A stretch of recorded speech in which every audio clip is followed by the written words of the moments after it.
Salut, salut. On se retrouve pour la première guerre alliance de la saison 25. On affronte aujourd'hui D69, qui est une équipe qui se classe maître régulièrement. Donc on sait déjà que ça va être serré. On les a affrontés 2 fois la saison dernière déjà. Donc il y a un partout actuellement.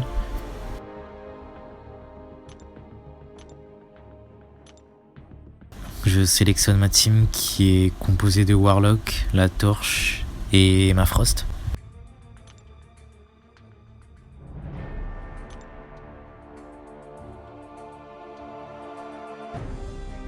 Pour cette guerre alliance, j'ai le chemin 1 pour le tiers 1, puis le chemin 9 pour le tiers 2, et ensuite j'ai un mini-boss et le boss. Voilà, pour ce premier fight, j'ai décidé d'utiliser Emma, même si c'est pas forcément la meilleure solution contre Phoenix ici. C'est surtout que à la base, je devais prendre Symbiote Suprême. Sauf que comme on a besoin d'Emma pour le mini-boss en question, j'ai pas eu d'autre choix que de la ramener. Je me suis surtout dit en fait que Phoenix c'est pas un combat très compliqué. Donc je vais juste lui faire envoyer ses SP1 et puis ça va bien se passer quoi. Donc comme prévu, c'est un combat classique.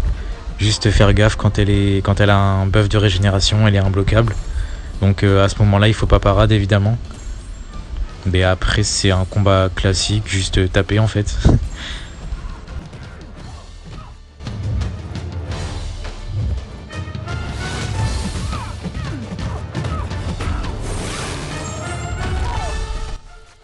Et du coup, comme vous pouvez le voir, c'était pas du tout prévu.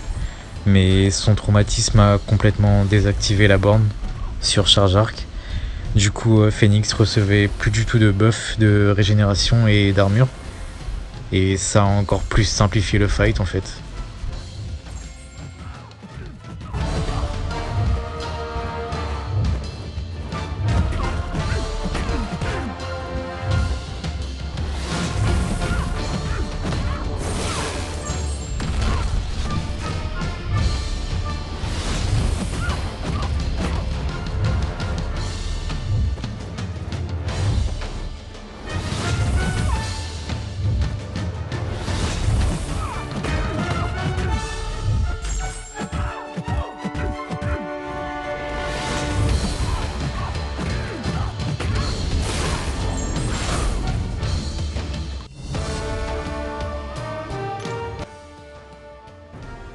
Le deuxième combat sur la ligne, c'est G-Hulk sur Masochisme. Donc j'ai privilégié évidemment Warlock, puisque une fois que l'adversaire est infecté, il empêche la régénération. Et puis c'est un perso XL, donc il bénéficie de la stratégie offensive.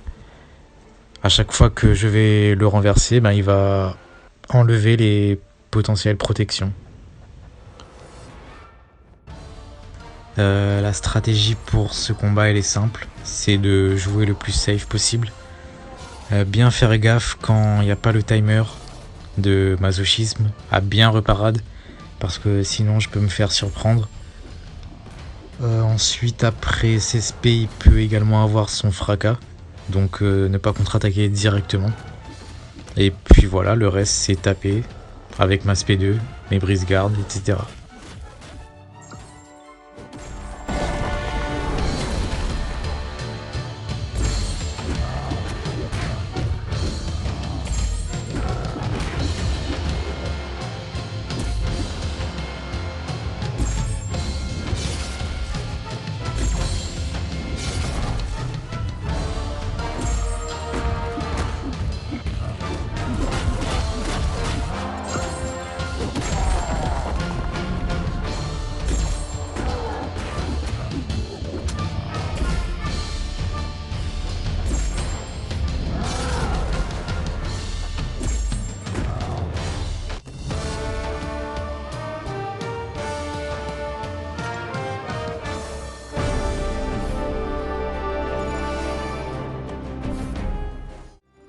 Le combat suivant c'est Longshot sur la borne 26, étourdissement inquiétant.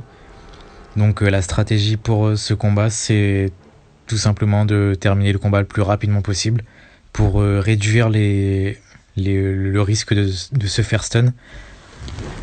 J'ai mis un boost, une barre avancée pour pouvoir atteindre ma SP2 plus rapidement. Et comme cela, grâce à la combinaison de la borne plus mon boost de 100% science, je vais pouvoir en fait cycler les SP2. Et du coup, il sera stun indéfiniment. Et comme la SP2 en plus de ça, elle dure pas mal de temps, bah ça réduit encore plus les risques de se faire stun.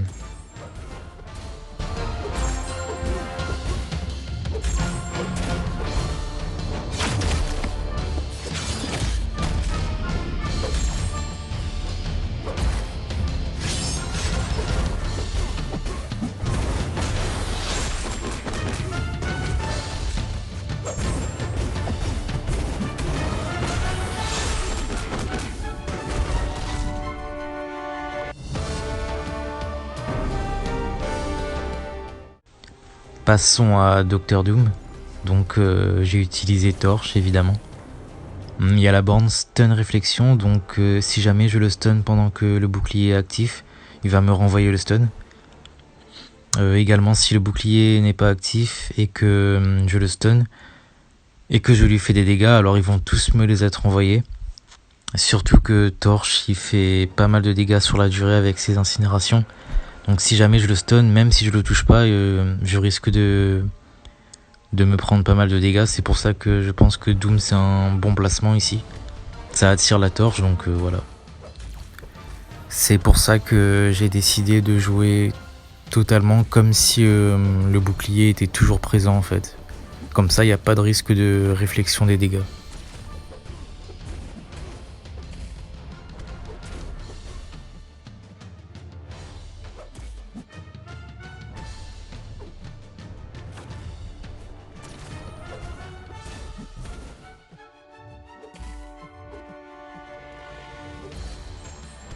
Et là en fait j'ai pas compris sur le coup, donc apparemment quand Doom est sous l'effet de son aura, et ben pour chaque contact il peut purger ton buff et mettre une décharge.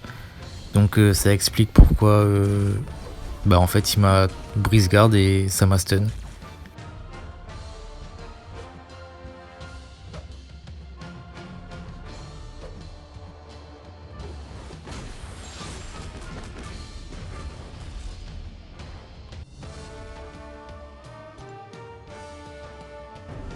Le combat suivant c'est un peu dans le même style en fait que Docteur Doom.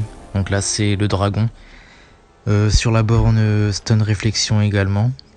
Donc là j'ai décidé de jouer comme je le joue tout le temps en fait. C'est faire envoyer sa SP1 et puis Dext le dernier coup.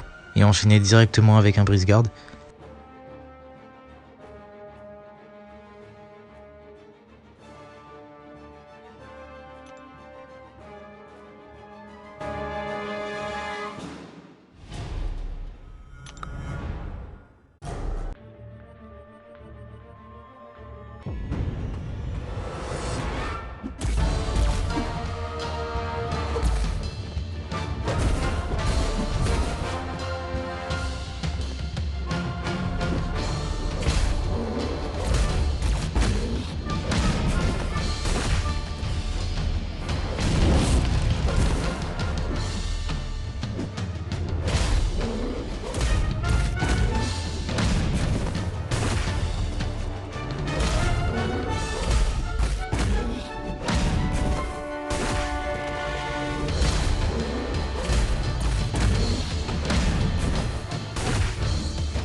Donc rien de particulier à signaler pour ce combat.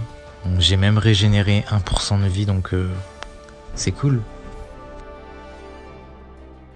Au final, mon coéquipier m'a volé le fight. que je devais faire en mini-boss avec Emma. Donc au final, ça a servi à rien ou presque de l'amener. Mais bon, il l'a one-shot, donc c'est le principal, y a pas de problème. Et donc, on va passer directement au boss. C'est un Apocalypse 633. J'en ai déjà eu 5 à faire la saison dernière, donc c'est un combat que je maîtrise. J'ai pas mis les suicides parce que je sais que si je les mets, je risque d'activer les protections et c'est pas le but évidemment. La stratégie, comme d'habitude, c'est de le pousser le plus souvent possible en SP2. C'est l'aspect la plus simple à esquiver, celle où j'ai 100% d'esquive. Donc il n'y a pas de raison de s'inquiéter. Donc voilà, je fais 4 coups, je tiens le blocage et j'attends son brise-garde. Donc c'est la principale rotation à faire pendant ce combat. Si jamais il lance SP1, j'ai un peu moins de taux de réussite d'esquive. Du coup, je décide de pas prendre de risque et de prendre le deuxième rayon de l'aspect dans la garde. Et puis voilà, après c'est un fight très long, vous allez le voir de toute façon. Après je sais le gérer sur des Imuston. C'est pas un problème avec l'attaque light de Warlock en fait qui a une longue portée. Et du coup ça me permet de pouvoir intercepter facilement quand il fonce vers moi.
Et donc voilà, 247 coups.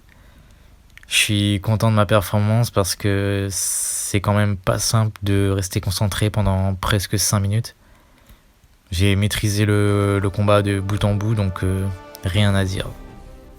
Voilà, mon groupe a fini à 0 KO, donc un joli perfect. Ça fait vraiment plaisir parce qu'on a quand même eu pas mal de nouvelles recrues en intersaison. On savait pas forcément trop à quoi s'attendre.